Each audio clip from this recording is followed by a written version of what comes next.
20/10/2025, 20/10/2025 दिन सोमवार अत्यंत शुभ दिन प्राप्त हो रहा है इस बार दिवाली के दिन। और दीपावली का जो त्यौहार है वो आपको पता है कि वो त्यौहार प्रकाशोत्सव है, प्रकाश के लिए, प्रकाश, ज्ञान का प्रकाश, जीवन में कर्म का प्रकाश, आध्यात्मिक जीवन में जाने का उत्तम प्रकाश और लक्ष्मी प्राप्ति का, महालक्ष्मी की कृपा का भी प्रकाश। महालक्ष्मी कृपा करें। लक्ष्मी 3 प्रकार की होती है, लक्ष्मी, अपलक्ष्मी और महालक्ष्मी। लक्ष्मी, अपलक्ष्मी और महालक्ष्मी। लक्ष्मी तो साधारण जैसे लोग हैं, बहुत छोटे छोटे जो लोग हैं उनको लक्ष्मी प्राप्त होती है, क्योंकि बड़े मुश्किल से वो अपना घर चला पाते हैं, वो लक्ष्मी है। एक है अपलक्ष्मी, मैं कहूँगा नहीं, एक है अपलक्ष्मी, बहुत थोड़े समय में बहुत लोग धनवान हो जाते हैं। लोग साधु संतों की बात करते हैं कि साधु संत बड़े, आज जैसे बहुत सारे लोग हैं, मैं स्वयं को ही ले लूँ, मेरे लिए अगर कोई बात आती है कि आचार्य कैलासानंद गिरी बहुत बड़े आचार्य हैं और बहुत बड़े पद पे हैं और आज उनका पूरा देश नहीं दुनिया उनका सम्मान करता है। भैया, मेरा जीवन बहुत कठिन रहा, बहुत कष्टदायक रहा। अगर देखा जाए तो 6 वर्ष की अवस्था से आज 49 साल का हूँ मैं। आज लगभग 48वां साल मेरा समाप्त होने जा रहा है, 49वां लगने जा रहा है। उस 6 साल से 48 साल की उम्र तक जो हमारा बीच का यात्रा रहा वो बहुत कष्टदायक रहा, बहुत ही भीषण कष्टदायक रहा, जिसको मैं आपके सामने बता नहीं सकता। और क्योंकि उस समय एक एक रोटी के लिए हम सब गुरुकुल में तरसते थे, आश्रमों में तरसते थे, एक एक रोटी के लिए कि हमें कैसे एक रोटी अधिक मिल जाए, एक रोटी हमें और खाने को मिल जाए। और कभी कभी ऐसा भी हुआ कि हम दिन में खाते थे, रात को नहीं मिलता था, रात को खाते थे, दिन में नहीं मिलता था। बरसों हमने मधुकरी किया, बरसों हमने मांगा, बरसों हमने भिक्षा मांगी, बरसों हमने याचना किया, बरसों हम गुरुकुल में रह करके हमने सेवा बर्तन और आश्रम की गुरुकुल परंपरा की जो सेवा होती थी उसको हमने किया। उसके पश्चात हम लोगों को भोजन मिलता था, खाने को मिलता था। उसके बाद कभी 2002-3 से पहले तक, 3-4 मान लें आप, 3 तक कभी हम लोगों को स्लीपर में बैठने का अवसर नहीं मिला। जनरल टिकट लेकर के, कभी बस में, कभी ट्रेन की जनरल टिकट में, कभी किसी वाहन में किसी से सहायता मांग करके भारत में अलग अलग जगहों पर जब भी भ्रमण करने की आवश्यकता होती थी या मन होता था तो वहाँ जाते थे अवकाश के दिन। लेकिन मेरा मानना है कभी क्रम नहीं छूटा, कभी पूजा नहीं छूटी, कभी महादेव की उपासना नहीं छूटी। कठोर से कठोर साधना भगवान शिव की 13 वर्षों से हमने करना प्रारंभ किया और कठोर साधना आज तक चल रही है। और जब तक जीवन रहेगा, जब तक शरीर में बल रहेगा, शरीर में सामर्थ्य रहेगा, ईश्वर से 2 चीज़ मांगनी चाहिए, सामर्थ्य और ज्ञान। हे महादेव, मुझे सामर्थ्य दो और ज्ञान दो। जो अन्य चीज़ें हैं वो अनायास आपको प्राप्त हो जाएंगे, अनायास प्राप्त हो जाएंगे आपको। आप उसके योग्य नहीं भी हैं तब भी वो वस्तु आपको प्राप्त हो जाएगा यदि आपके अंदर सामर्थ्य है और ज्ञान है। तो महादेव से सामर्थ्य मांगे, महादेव मैं सामर्थ्यशाली बनूं और मैं स्वस्थ रहूं, मेरा जो काया है, मेरी जो काया है वो निरोगी रहे, मैं निरोगी रहूं, रोग न रहे मेरे अंदर कोई, मैं रोग मुक्त रहूं। रोग मुक्त व्यक्ति सामर्थ्यशाली होगा और सामर्थ्यशाली व्यक्ति भगवान का ज्ञान यदि उसके पास है तो उस सामर्थ्य और ज्ञान से वो भगवान को यजन करने में, भगवान को पाने में सहायक हो सकता है। लेकिन बहुत लोग ऐसे हैं जिनके पास सामर्थ्य भी है, ज्ञान भी है, पर भक्ति नहीं है। ज्ञान भी है पर भक्ति नहीं है। इसलिए भगवान कहते हैं आर्तो जिज्ञासुरार्थी च ज्ञानी च भरतर्षभ। आर्त और ज्ञानी मुझे बहुत प्रिय है।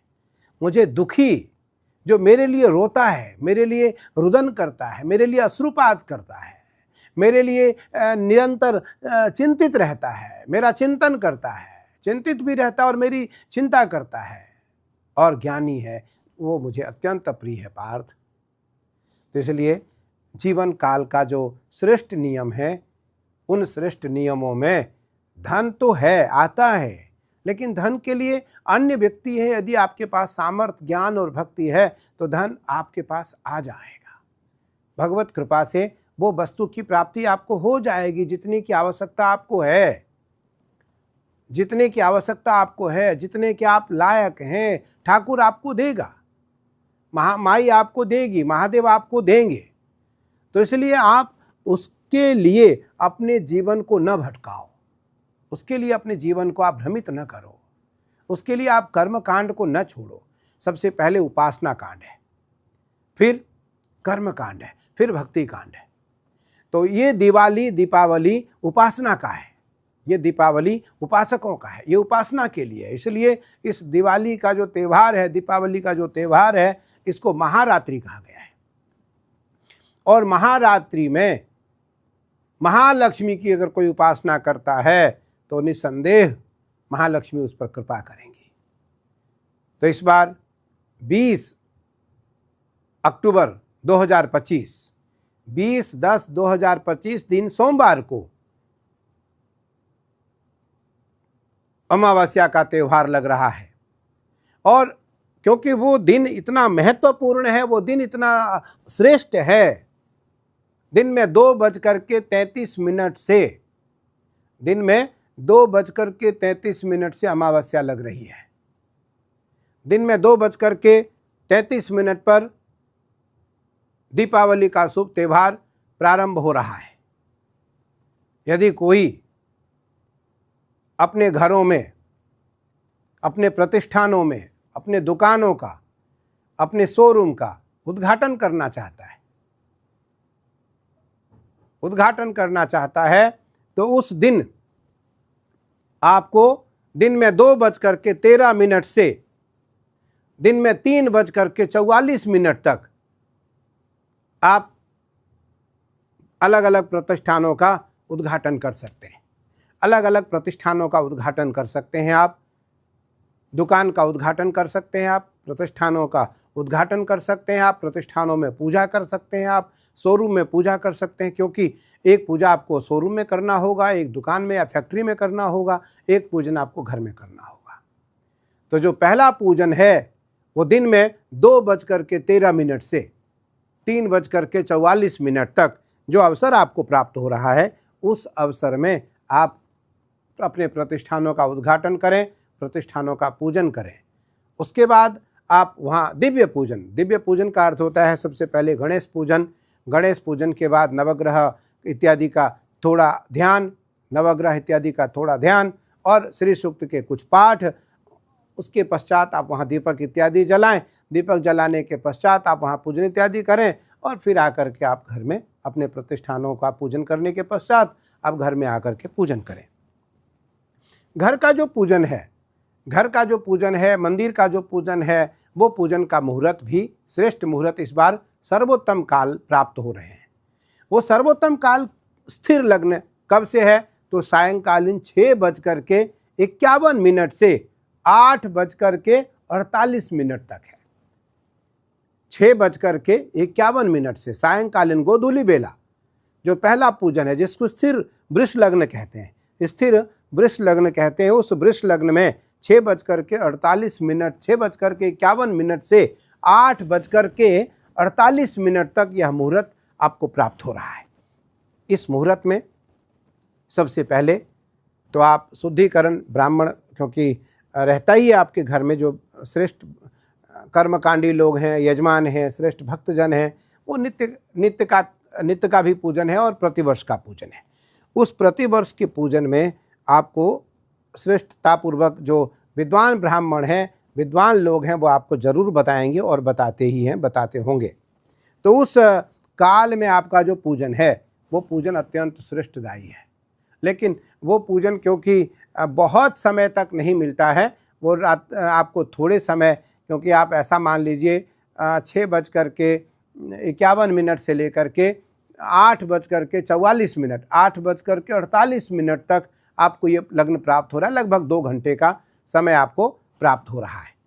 तो 2 घंटे का जो समय आपको मिल रहा है, उस 2 घंटे में 1 घंटे में गणेश पूजन इत्यादि हो जाएगा, लक्ष्मी पूजन हो जाएगा, और 1 घंटे का जो समय आपको मिलता है उसमें कम से कम 16 श्री सूक्त का पाठ हो जाए, 16 एक गणेश अथर्वशीर्ष का पाठ हो जाए और 16 श्री सूक्त का पाठ हो जाए। उसके बाद आपका जो घर का समय है पूजन का, उस पूजन के समय में आप घर में खूब घी का दीपक जलाएं, तिल के तेल का दीपक जलाएं, और मंदिर में घी का दीपक जलाएं। घर के जो मंदिर हैं वहाँ जलाएं, घर के जो भंडार हैं, घर के जो मूल स्थान है, जो अतिथि गृह है, जो अतिथि निवास है, या जो जहाँ आपका बैठक है, वहाँ आप घी और तिल के तेल का दीपक, कोई भी दीपक आप दोनों में से कोई भी जला सकते हैं। उसके बाद जो पूजन का समय, आपका दूसरा पूजन का समय, जो घर का पूजन का समय है, वो मैंने आपसे कि 6:51 से 8:48 तक है, स्थिर वृष लग्न में घर का पूजन। जो दूसरा पूजन है, दूसरा मुहूर्त है, पहला मुहूर्त तो शोरूम का था, दूसरा जो मुहूर्त है, दूसरा मुहूर्त आपका घर का है। घर के पूजन में आपको 2 घंटे का अवसर मिल रहा है। 2 घंटे के अवसर में आप शुद्ध वस्त्र इत्यादि, सिल्क है, रेशमी है, सूती है, कोई भी वस्त्र आपको लगता हो वो वस्त्र आप धारण करें, और उसके बाद आप ब्राह्मण को बुलाएं और गणपति का पूजन। अगर प्रतिमा आपके घर में है, चांदी की प्रतिमा है, स्वर्ण की प्रतिमा है, पीतल की प्रतिमा है, तो लक्ष्मी गणेश की प्रतिमा अगर आपके पास है, तो लक्ष्मी गणेश की प्रतिमा का पूजन आप उस प्रकार से भी परंपरागत भी कर सकते हैं, और प्रतिवर्ष भी उस मूर्ति को अगर आप स्थापित कर रखें, प्रतिष्ठित है वो प्रतिमा, तो आपको नई प्रतिमा लाने की आवश्यकता नहीं है। लेकिन यदि बहुत घरों में प्रतिष्ठित प्रतिमा नहीं होते, प्रतिष्ठित प्रतिमा न होने के कारण उनके घर में मिट्टी की प्रतिमा लाई जाती है, गणेश और लक्ष्मी की। गणेश जी की और लक्ष्मी की प्रतिमा लाएं, और प्रतिमा ला करके आप उनका पूजन करें, उनकी प्रतिष्ठा करें, और उसके बाद आप उनका संक्षिप्त अभिषेक करें पंचामृत से।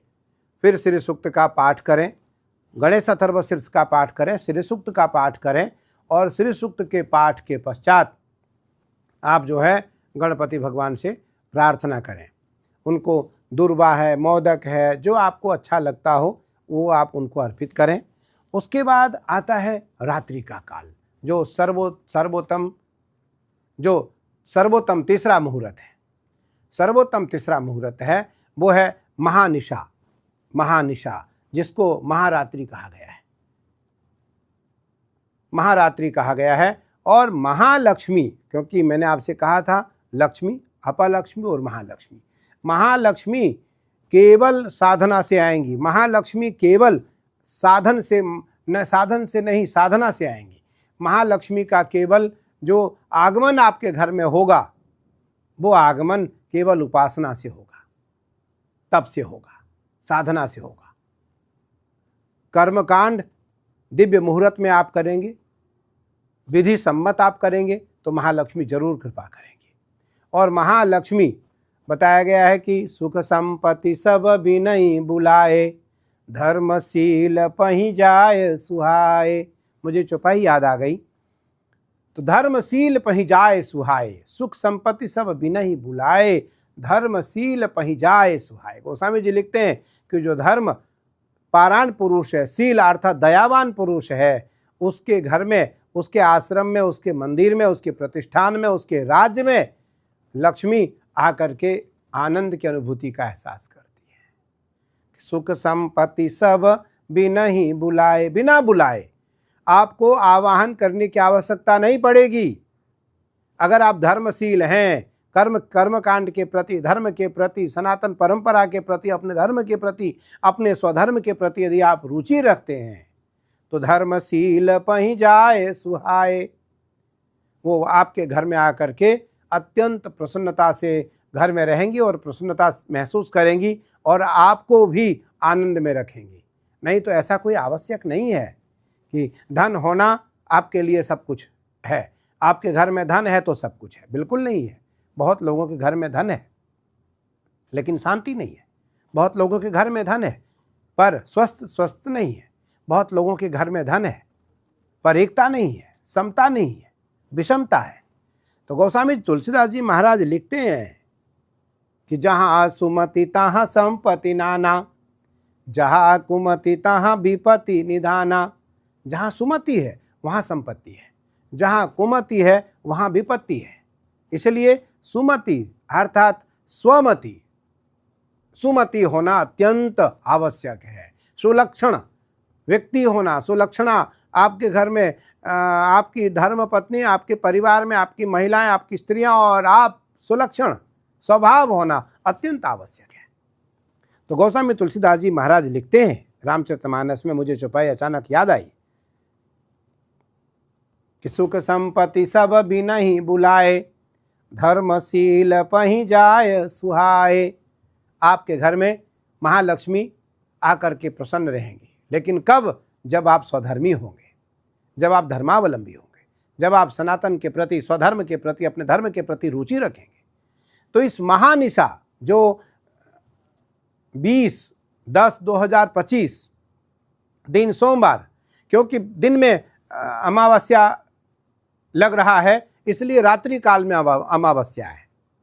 इस कारण जो है 21 तारीख को, 21/10/2025 को अगर कोई मनाना चाहता है तो मुझे लगता है कि वो शास्त्र सम्मत नहीं है, क्योंकि दिवाली तभी मनाई जाती है, महालक्ष्मी पूजन तभी होता है जब अमावस्या रात्रि में पड़ रहा हो, अमावस्या रात्रि में पड़ रही हो, प्रदोष आपका जो चतुर्दशी काल है वो समाप्त हो रहा हो। तो इस बार 20/10/2025 दिन सोमवार दिन में 2:33 पर अमावस्या लग रहा है और शुभ दीपावली प्रारंभ हो रहा है, शुभ दीपावली प्रारंभ हो रहा है। तो उस महानिशा में जो तीसरा मुहूर्त, दिव्य मुहूर्त है, तीसरा मुहूर्त जो है वो महानिशा है, महाकाली का। आप कभी बंगाल, पश्चिम बंगाल हो या पूर्वी बंगाल हो, आप कभी जाएं तो महाकाली की महारात्रि दिवाली को मानते हैं और दीपावली माँ काली की मूल रात्रि है। माँ काली अर्थात महालक्ष्मी, महाकाली, महालक्ष्मी और महासरस्वती, तीनों में माँ विद्यमान है, तीनों के रूप में माँ विद्यमान है। इसलिए इस रात्रि को महारात्रि कहा गया है। और रात्रि में जो सिंह लग्न है, रात्रि में जो सिंह लग्न है, जिसमें महाराष्ट्र है, गुजरात है, राजस्थान है, जो मारवाड़ी बेल्ट है, जो मारवाड़ी लोग हैं, वो सब के सब सिंह लग्न में भगवती का पूजन करते हैं। वो लग्न लगभग 1 रात्रि में 1:19 से रात्रि 3:33 तक है। लगभग ये भी 2-2.25 घंटे के आसपास का आपको ये भी मुहूर्त प्राप्त हो रहा है। उस मुहूर्त में एक विधि परंपरा है कि उस मुहूर्त में आप गणेश पूजन करें और जो आप हर वर्ष चांदी के सिक्के हैं, धनतेरस में कुछ खरीदते हैं आप, चांदी के सिक्के हैं या गणेश जी हैं या और भी खिलौने हैं, कोड़ी है, जो परंपरा है, लौकिक परंपरा भी है, कुछ लोक परंपरा भी है, कुछ ऐसी परंपरा है जो शास्त्र परंपरा है, कुछ पौराणिक परंपरा है, कुछ शास्त्रीय परंपरा है और कुछ लौकिक परंपरा है। तो लौकिक परंपरा में जो पूजन आता है, जिसमें कोड़ी है, धान के लावे हैं, धान की मंजरियां हैं, इन चीज़ों की पूजा होती है, इन चीज़ों की पूजा होती है, जो एक साथ थाली में रख करके उसका महालक्ष्मी के रूप में उस सारी चीज़ों का अभिषेक होता है रात्रि में। दोनों मुहूर्त में, जो सायंकालीन का मुहूर्त आपको दूसरा मुहूर्त मिल रहा है उसमें भी, और जो तीसरा मुहूर्त मिल रहा है उसमें भी। तो इस मुहूर्त में भी जो तीसरा मुहूर्त है, इस मुहूर्त में सबसे पहले आप शुद्धिकरण करें, गणेश पूजन करें। मैं पूरी विधि तो यहाँ इसलिए नहीं बता सकता, समय की अवधि और समय क्योंकि बहुत लगेगा। तो सबसे पहले गणेश पूजन के लिए आपको शुद्धिकरण करना है। पंचगव्य प्राश पंचगव्य तो जरूर लेना है आपको, क्योंकि पंचगव्य पीने के बाद आप शुद्ध हो जाएंगे, पूजन करने योग्य होंगे आप। तो पंचगव्य प्राशन करने के बाद आप शुद्धिकरण करें, पवित्र धारण करें, उसके बाद शिखा बंधन करें, तिलक लगाएं, भूमि को स्पर्श करें, भूमि का वंदन करें, भूमि की पूजा करें, पवित्र धारण करें और उसके बाद आचमन करें, प्राणायाम करें। प्राणायाम के पश्चात आप पुनः मंगलाचरण करें। मंगलाचरण के बाद संकल्प लें। संकल्प करने के बाद आप जो है गणपति पूजन करें। गणपति पूजन करने के बाद गणेश जी को गणेश अथर्वशीर्ष का पाठ श्रवण कराएं। नमस्ते गणपतये त्वमेव प्रत्यक्षं तत्त्वमसि त्वमेव केवलं कर्तासि त्वमेव केवलं हर्तासि त्वमेव केवलं धर्तासि त्वमेव सर्वं खल्विदं ब्रह्मासि त्वं साक्षादात्मासि नित्यं ऋतं वच्मि सत्यं वच्मि अवत्वमाम् अववक्तारम् अवश्रोतारम् अवदातारम् अवधातारम् अवानुचान् अवशिष्यम् अवपश्चातात् अवपुरस्तातात् अवोत्तरातात् अवदक्षिणातात् अवचोर्ध्वातात् अवाधरातात् सर्वतो मां पाहि पाहि समन्तात् त्वं वाङ्मयस्त्वं चिन्मयः त्वमानन्दमयस्त्वं ब्रह्ममयः त्वं सच्चिदानन्दाद्वितीयोऽसि त्वं प्रत्यक्षं ब्रह्मासि त्वं ज्ञानमयो विज्ञानमयोऽसि सर्वं जगदिदं तत्तो जायते सर्वं जगदं त्वयि लयमस्यति सर्वं जगदं त्वयि प्रतिष्ठति त्वं सर्वं जगदं त्वयि लयमस्यति सर्वं जगदं त्वयि प्रत्येति त्वं भूमिरापो नलो नीलो नभः त्वं चत्वारि वाक्पदानि त्वं गुणत्रयातीतः त्वं कालत्रयातीतः त्वं देहत्रयातीतः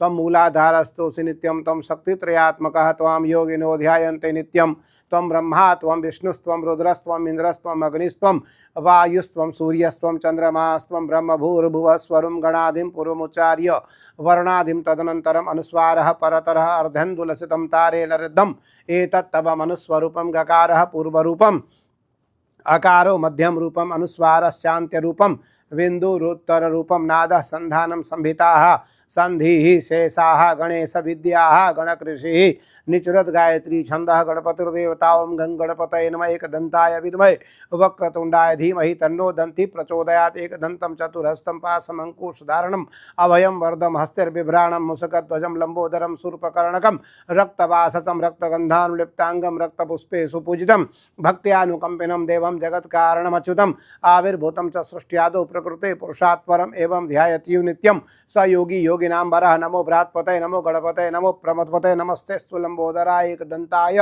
विघ्न विनाशने शिवसुताय श्री वरद मूर्तये नमो नमः। ये गणेश अथर्वशीर्ष का पाठ गणेश जी को अत्यंत प्रिय है। गणेश जी को रात्रि में यदि एक पाठ भी आप श्रवण कराते हैं तो 1000 पाठ करने का लाभ प्राप्त होगा। उसके बाद हाथ में रुद्राक्ष की माला लें, रुद्राक्ष की माला लें और एक माला गणेश जी के बीज मंत्र का जप कर ले जल्दी। ओम गं गणपतये नमः गं गणपतये नमः गं गणपतये नमः गं गणपतये नमः गं गणपतये नमः गं गणपतये नमः गं गणपतये गं गणपतये नमः गं गणपतये नमः गं गणपतये नमः गं गणपतये नमः गं गणपतये नमः गं गणपतये नमः गं गणपतये नमः गं गणपतये नमः गं गणपतये नमः गं गणपतये नमः गं गणपतये नमः गं गणपतये नमः गं गणपतये नमः। इस प्रकार से एक माला 108 माला रुद्राक्ष का एक माला स्मरण कर लें गणेश जी के मूल मंत्र का। उसके बाद आप महालक्ष्मी के पूजन में आ जाएं। फिर अष्टलक्ष्मी का पूजन करें, जो 8 लक्ष्मी होती है। अष्टलक्ष्मी का पूजन करें। अष्टलक्ष्मी का पूजन करने के पश्चात आप भगवती का अभिषेक करें। पहले पूजन का विधि है और बाद में अभिषेक का विधि है, या पहले पंचोपचार पूजन है फिर अभिषेक है, पुनः षोडशोपचार है, दोनों विधि है। राजोपचार पूजन करें। 3 प्रकार की पूजा होती है। सबसे पहले तो मनसोपचार पूजा है। मन से कोई सामग्री यदि नहीं है तो मन से आंख बंद करके हम महालक्ष्मी का षोडशोपचार पूजन कर लें। फिर पंचोपचार 5 प्रकार की धूप दीप नैवेद्य पुष्प और जल 5 प्रकार के वस्तु से हम भगवती का पूजन कर लें।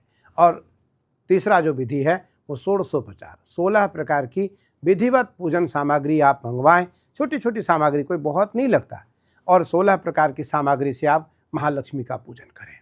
क्योंकि साल में एक बार दीपावली का शुभ त्यौहार हमें प्राप्त हो पाता है, और ये महारात्रि महाकाली महालक्ष्मी और महासरस्वती की है।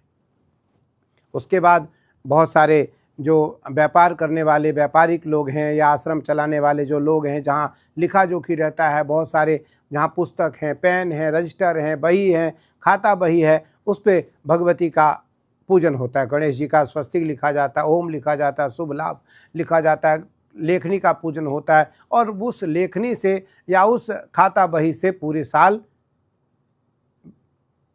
व्यवसाय चलता है या लिखा जोखी रखा जाता है। लेकिन जो महानिशा है, मूल बात है महानिशा की अर्थात उस महानिशा में भगवती माँ काली का दिव्य पूजन करें और बीज मंत्रों का जप करें। जब आप श्री सूक्त का पाठ कर रहे हो, महालक्ष्मी का अभिषेक करें। उसमें चांदी, पीतल अथवा स्वर्ण अगर आपके पास उपलब्ध हो सकता है तो चांदी, पहले पीतल, चांदी और स्वर्ण। गणेश जी को अभिषेक करना हो तो गणेश जी को तांबे की श्रृंगी बहुत प्रिय है। मैं आपको बता दूं, गणेश जी को पीतल चांदी नहीं प्रिय है, गणेश जी को तांबे की श्रृंगी प्रिय है। गणेश जी के लिए तांबे की श्रृंगी मंगाएं और तांबे की श्रृंगी में दुर्वा चंदन डाल करके आप जब ब्राह्मण मंत्र बोल रहा हो उस समय आप भगवान गणेश के ऊपर आप दुग्ध धारा, जल की धारा, क्योंकि तांबे में दूध नहीं दे सकते आप, तो इसलिए जल की धारा, गणेश जी को जल की धारा से गणेश जी का अभिषेक करें। और अगर स्वर्ण है तो स्वर्ण से दुग्ध धारा, नहीं तो चांदी से दुग्ध धारा गणेश जी को कर सकते हैं, नहीं तो पीतल की श्रृंगी से दुग्ध धारा से गणेश जी का अभिषेक करें। महालक्ष्मी का श्री सूक्त से अभिषेक करें। उस समय क्योंकि बहुत लंबा समय प्राप्त नहीं हो रहा है, 2 घंटे कुछ समय मिल रहे हैं, 2 घंटे 10-12 मिनट का समय प्राप्त हो रहा है, तो 2 घंटे 10 मिनट में 2 घंटे में 1 घंटे तो गणेश पूजन में चला गया, 1 घंटे रहा हमारे पास, तो 1 घंटे में 16 पाठ श्री सूक्त का कर लें। मैं आज, क्योंकि दिवाली आज तारीख है 14/10/2025 है, 4 दिन बाद जो है वो धनतेरस है, 5वें दिन नरक चतुर्दशी है और आज के 6वें दिन दीपावली है। तो इसलिए 6 दिन पहले मैंने ये सोचा कि मैं आपको ये छोटी सी वीडियो बना करके, छोटी सी क्रम बता करके आपको बता दूं, जिससे कि आप घर बैठे पूजन कर सकते हैं, घर बैठे आप सब कुछ समझ सकते हैं और करवा सकते हैं, कर सकते हैं। क्योंकि बहुत ऐसा समय नहीं मिलता है, बहुत सारा अवसर नहीं मिलता है पढ़ने का और पढ़ने के साथ साथ सारे क्रम भी प्राप्त नहीं हो पाते हैं। तो दोनों बातें मेरे सामने आई, तो उस कारण मुझे लगा कि मैं दिवाली से पहले ही आपको एक छोटा सा संदेश के रूप में और एक सुझाव के रूप में, एक परंपरा की जानकारी के रूप में, और महालक्ष्मी, गणेश और महालक्ष्मी, गणेश गौरी महालक्ष्मी, क्योंकि रिद्धि सिद्धि सिद्धि बुद्धि शुभ और लाभ गणेश जी के ये मूल रूप हैं। और गणेश जी के जो 8 नाम हैं, गणेश जी के जो मूल 8 नाम हैं, वक्रतुंडाय नमः, लंबोदराय नमः, गजकर्णकाय नमः, मंगलमूर्तये नमः, विघ्न विनाशकाय नमः, मंगलकर्त्रे नमः और अमंगलहर्त्रे नमः, ये जो गणेश जी के 8 नाम हैं, इन रिद्धि सिद्धि सहित श्रीमन महागणाधिपतये नमः, गणेश जी के जो 8 नाम हैं, इन 8 नामों का उच्चारण उस दिन आप करें और उसके बाद श्री सूक्त से आप महालक्ष्मी का अभिषेक करें रात्रि में, जो सिंह लग्न में करते हैं। नहीं तो सायंकालीन जो 6 बज करके कुछ मिनट पर आपका जो मुहूर्त है, उस मुहूर्त में तो आपको करना ही करना है, दिन में आपको करना है। दिन में जो 2 बज करके कुछ मिनट पर आपको जो मुहूर्त मिल रहा है प्रतिष्ठान के उद्घाटन के समय, उस समय भी आप कर सकते हैं। लेकिन रात्रि में जो सिंह लग्न में आप महाराष्ट्र, मैंने कहा आपको महाराष्ट्र, गुजरात और राजस्थान अगर आप जाएँ तो जितने मारवाड़ी परिवार हैं वो सब के सब रात्रि सिंह लग्न में पूजन करते हैं, सब के सब सिंह लग्न में पूजन करते हैं। और उस समय आप श्री सूक्त का 16 पाठ करवाएं। श्री सूक्त का अगर आपको समय है तो अभी से आप सुनना शुरू कर दें तो आपको भी अच्छा लगेगा उस समय सुन करके, क्योंकि आप 1-2 बार, 2, 4, 5, 10 बार आप सुन कर रखे होंगे। और लगभग मुझे लगता है वीडियो पे भी जो फ़ोन है आजकल गूगल इत्यादि, उस पर भी उपलब्ध हो सकता है, तो उस पर आप सुन लें। अगर शुद्ध आता है तो सुन लें आप, नहीं तो बहुत लोगों के वीडियो भी आ रखे हैं। मैंने सुना है कि बहुत लोगों के वीडियो श्री सूक्त पर, श्री सूक्त का आ रखा है, आप उसको सुन सकते हैं। नहीं तो मैं सुना देता हूँ आपको। तो ये श्री सूक्त इस प्रकार से आप 16 मंत्र हैं, उसमें 16 मंत्र हैं, 16 मंत्रों को श्री सूक्त कहा जाता है, श्री सूक्त कहा जाता है। हरि ओम हिरण्यवर्णाम हरणिम सुवर्ण रजतस्रजाम चंद्राम हृणमयीं लक्ष्मीं जातवेदो म आवह ताम आवह जातवेदो लक्ष्मीमनपगामिनीं यस्यां हिरण्यं विन्देयं गामस्वं पुरुषानहम् अश्वपूर्वां रथमध्यां हस्तिनादप्रबोधिनीं श्रियं देवीमुपहये श्रीर्मां देवी जुखतां कांसोस्मितां हिरण्यप्रकारा माद्रां ज्वलन्तीं तृप्तां तर्पयन्तीं पद्मे स्थितां पद्मवर्णां तामिहोपहवे श्रयां चन्द्रां प्रभासां यशसा ज्वलन्तीं श्रियं लोके देवजुष्टामुदारां तां पद्मिनीं शरणमहं प्रपद्ये अलक्ष्मीर्मे नश्यतां त्वां वृणे आदित्यवर्णे तपसोऽधिजातो वनस्पतिस्तव वृक्षोऽथ बिल्लवः तस्य फलानि तपसानुदन्तुं मायान्तरायाश्च बाह्या अलक्ष्मी उपेतु मां देवशका कीर्तिश्च मणिना सह प्रादुर्भूतोऽस्मि राष्ट्रेऽस्मिन् कीर्तिं वृद्धिं ददातु मे क्षुत्पिपासामलां ज्येष्ठां अलक्ष्मीं नाशयाम्यहम् अभूतिम् असमृद्धिं च सर्वां निर्णुद मे गृहात् गन्धद्वारां दुराधरशां नित्यपुष्टाङ्गकरीषणीं ईश्वरीं सर्वभूतानां तामिहोपवे श्रयां मनसः काममाकुतिं वाचः सत्यमसीमहि पशूनां रूपमन्यस्य मयि श्रीश्रेतां यशः कर्दमेन प्रजाभूता मयि संभव कर्दमां श्रियं भासय मे कुले मातरं पद्ममालिनीं आपः सृजन्तु स्निग्धानि चिक्लीतवस्मे गृहे नीच देवी मातरं श्रियं भासय मे कुले आद्रां पुष्करणीं पुष्टिं पिङ्गलां पद्ममालिनीं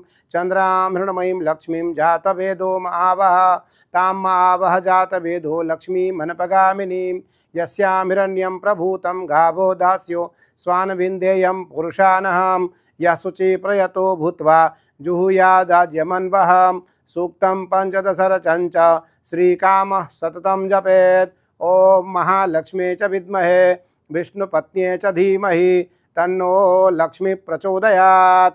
इस प्रकार से ये महालक्ष्मी का महासूक्त है, अर्थात इसको श्री सूक्त कहते हैं। श्री सूक्त का पाठ यदि आप घर में रात्रि में 16 पाठ अभिषेक के समय, ब्राह्मण को कहते हैं कि 16 पाठ से अभिषेक करो, तो चिरकालीन महालक्ष्मी आपके घर में निवास करेगी। और आपको पता है कि महालक्ष्मी के बिना, लक्ष्मी के बिना यज्ञ इत्यादि संपन्न नहीं हो पाते हैं। इसलिए यज्ञ में बताया गया है कि यज्ञ से पत्नी दक्षिणा, यज्ञ अर्थात भगवान विष्णु, यज्ञ अर्थात स्वयं नारायण और उनकी पत्नी दक्षिणा अर्थात महालक्ष्मी। तो इसलिए महालक्ष्मी जरूर चाहिए, लक्ष्मी चाहिए, लक्ष्मी भी चाहिए, अपलक्ष्मी भी अगर आपको चाहिए तो आप रखो, लेकिन महालक्ष्मी चाहिए। इसलिए साधु संत, उपासक, सज्जन, भक्तजन, ज्ञानी और साधक महालक्ष्मी चाहते हैं कि मेरे घर में महालक्ष्मी आए, मेरे मंदिर में, मेरे आश्रम में महालक्ष्मी आए। और महालक्ष्मी का इससे बड़ा और कोई क्रम शास्त्र में नहीं है। और महालक्ष्मी का छोटा सा मूल मंत्र है, आपको पता ही है, श्रीम। अगर आपको कुछ नहीं आता है तो केवल श्रीम श्रीम श्रीम श्रीम श्रीम श्रीम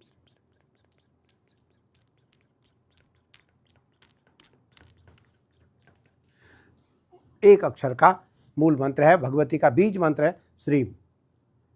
और उसके बाद श्रीम ह्रीम श्रीम महालक्ष्मी नमः, दूसरा माई का महालक्ष्मी का मूल मंत्र है, बीज मंत्र है श्रीम ह्रीम श्रीम महालक्ष्मी नमः। तीसरा जो है वो बड़ा है, अगर उसको आप करना चाहें तो वो सबसे अच्छा है, वो है ओम श्रीम ह्रीम श्रीम कमले कमलालय प्रसिद्ध प्रसिद्ध श्रीम ह्रीम श्रीम महालक्ष्मी नमः। ओम श्रीम ह्रीम श्रीम ओम श्रीम ह्रीम श्रीम कमले कमलालय प्रसिद्ध प्रसिद्ध श्रीम ह्रीम श्रीम महालक्ष्मी नमः। ओम श्रीम ह्रीम श्रीम कमले कमलालय प्रसिद्ध प्रसिद्ध श्रीम ह्रीम श्रीम महालक्ष्मी नमः। उसके बाद उस दिन आपको भगवती काली के बीज मंत्र का भी जप करना चाहिए, भगवती सरस्वती के बीज मंत्र का जप करना चाहिए। छोटे छोटे बीज मंत्र हैं, छोटे छोटे बीज मंत्र हैं जो आपको जपना ही चाहिए। उसके बाद उस दिन रात्रि में, क्योंकि हवन इत्यादि तो होता नहीं है दीपावली में, दिवाली में की रात्रि में केवल पूजा होता है, केवल पूजन होते हैं। उस दिन हवन अगर किसी को करना हो तो वो महाकाली की दिव्य पूजा करे, महानिशा में महाकाली का पूजन करें। और महाकाली की पूजा उस दिन रात्रि पर्यंत 1:19 से 3:33 तक भगवती की मूल पूजन का मूल समय है, महानिशा है। इसलिए उस दिन क्योंकि 3:33 4 बजने वाला हो गया, 3:30 पौने 4 हो गए, 4 बजे ब्रह्म मुहूर्त हो जाता है। तो ब्रह्म मुहूर्त में फिर भगवती की पूजा नहीं होती है। भगवती फिर उस समय भगवान नारायण, कृष्ण, शालिग्राम भगवान राम की सेवा शुरू हो जाती है। तो इसलिए रात्रि पर्यंत जो है वो भगवती की सेवा होती है, इसलिए उसको महानिशा कहते हैं। और फिर शरद पूर्णिमा की रात्रि को महारात्रि कहते हैं, दीपावली की रात्रि को महारात्रि कहते हैं, होली की महारात्रि को रात्रि को महारात्रि कहते हैं, और शिवरात्रि की रात्रि को महारात्रि कहते हैं। साल में 4 महारात्रि हैं और चारों महारात्रि रात्रि पर्यंत है, दिन में नहीं है। इसलिए मेरा कहना है, मेरा आग्रह है, क्योंकि आप सभी मेरे हो, मेरा एक भाव है कि दीपावली आपका अत्यंत शुभ जाए। और ये पहली बार दीपावली ऐसी आई है जिस दीपावली में पूरे 3 के 3 त्यौहार आपको पूर्णकालीन प्राप्त हो रहे हैं, पूर्ण समय आपको मिल रहा है और पूर्ण समय का पूरा लाभ आपको लेना चाहिए। इस बार लगभग सैकड़ों वर्षों बाद नवरात्रि बीता, जिसमें 9 दिन की 9 दिन की रात्रि महारात्रि रही। 9 के 9 दिन की रात्रि जो रही वो देवी की रात्रि रही। रात्रि पर्यंत माँ का तिथि रहा, माँ का समय रहा, माँ का अवसर रहा। नहीं तो कभी 8 दिन की नवरात्रि रही, कभी 7वें दिन की नवरात्रि रही, कभी 8वें दिन समाप्त हो गई, कभी 9वें दिन समाप्त हो गई। 10 दिन की नवरात्रि कभी नहीं हुई। इस बार बहुत सदियों बाद 10 दिन की नवरात्रि रही, जिसको विजयादशमी कहते हैं। 9 के 9 दिन की रात्रि पूर्ण रात्रि रही और 10वें दिन विजयादशमी रही। उसके बाद जब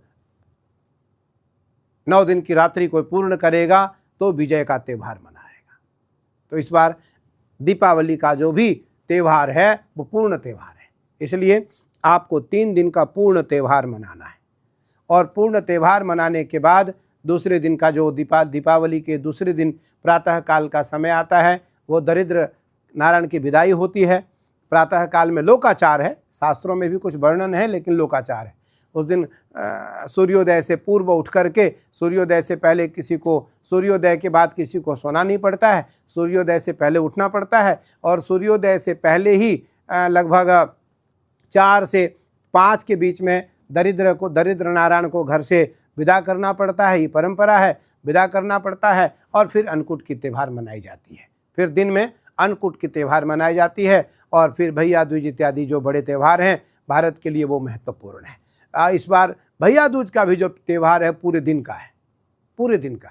और उसमें आपको पता है, भाई जो है बहन को संपूर्ण रक्षण की बात करता है, रक्षण की सौगंध खाता है, मैं आपकी चिरकालीन रक्षा करूंगा। तो इसलिए भैया दूज का जो त्यौहार है वो उस दिन अत्यंत महत्वपूर्ण त्यौहार है भारत के लिए। मैं सबको पूर्ववत बधाई देता हूँ, अग्रिम बधाई देता हूँ। और सारी बहनों को, जो भारत की हमारी जो नारियां हैं, सभी बहू, बेटी, बहन, माँ, सब अपने अपने भाई की पूजा करेंगे। सबके सब वंदनीय है, मैं सबका वंदन करता हूँ। और सारी बहनों को मैं महादेव से और माई से कहता हूँ कि आप चिरकालीन सौभाग्यवती रहो। और 19 अक्टूबर को, क्योंकि आप भैया फिर आपको देखो, आपने देख लिया 18 अक्टूबर, 19 अक्टूबर और 20 अक्टूबर, ये 3 तिथियां 3 दिन की आपके पास है। तीनों हमने आपको विधिवत बताया है। और तीनों का जो स्मरण करेगा इन 3 दिनों में, जो अपने संयमित समय को बिताएगा। देखो, दीपावली उत्सव का समय तो है, नए कपड़े पहनो, आप लोगों से मिलो, मिठाई खाओ, खूब लोगों से संबंध स्थापित करो, खूब लोगों से आप मिलो, खूब लोगों से आप भेंट वार्ता करो, छोटे बड़ों का आदर सम्मान करो आप। लेकिन रात्रिकालीन आध्यात्मिक पूजन जरूर करो आप। उससे क्या होगा कि चिरकालीन आपके घर में सुख समृद्धि शांति रहेगी, चिरकालीन आपके घर में आनंद का वातावरण रहेगा, चिरकालीन आप अपने घर में स्वस्थ समृद्ध तरीके से आप जिएंगे। एक पंक्ति आती है कि कोई तन दुखी, कोई मन दुखी, कोई धन बिन रहत उदास, थोड़े थोड़े सब दुखी, सुखी राम के दास। तो कोई तन दुखी, कोई मन दुखी, कोई धन बिन रहत उदास, थोड़े थोड़े सब दुखी, सुखी राम के दास। तो अगर संसार में कोई सुखी है तो ईश्वर का चिंतक है, अगर कोई सुखी है तो परमात्मा का सेवक है। इसलिए आपको उपासना करनी है और उपासना क्रम आपसे छूटे नहीं, उपासना क्रम आपसे बाधित न हो, उपासना क्रम आपसे वंचित न रह जाए और आप पछताएं नहीं। इसलिए ज़रूर आप इन नियमों का पालन करें। और आपको पुनः ध्यान रहे कि नरक चतुर्दशी के दिन हनुमान जयंती है। 19 अक्टूबर 2025 दिन रविवार को रात्रि 12 बजे हनुमान जयंती है। आप जरूर हनुमान जयंती का उत्सव मनाएं, हनुमान जी का पाठ करें, हनुमान जी का आप चिंतन करें, हनुमान जी को मनाएं। हनुमान जी संकट मोचक हैं, सारे संकटों को हनुमान जी पल भर में दूर करेंगे, पल भर में दूर करेंगे। इसलिए आप इन तीनों तिथियों को त्योहार की तरह से उत्सव नहीं, महोत्सव के रूप में, महामहोत्सव के रूप में मनाएं। आइए पुनः जरूर ऐसा अवसर आएगा, हम आपसे मिलेंगे। और मैं माँ भगवती से, नारायण से, महादेव से प्रार्थना करता हूँ कि यह उत्सव आपका अत्यंत दिव्य, सुंदर और भव्य हो और आप सभी को शुभ दीपावली की ढेर सारी मंगलमय शुभकामना। जय श्री कृष्ण, जय गंगा मैया, जय उत्तराखंड, हर हर महादेव।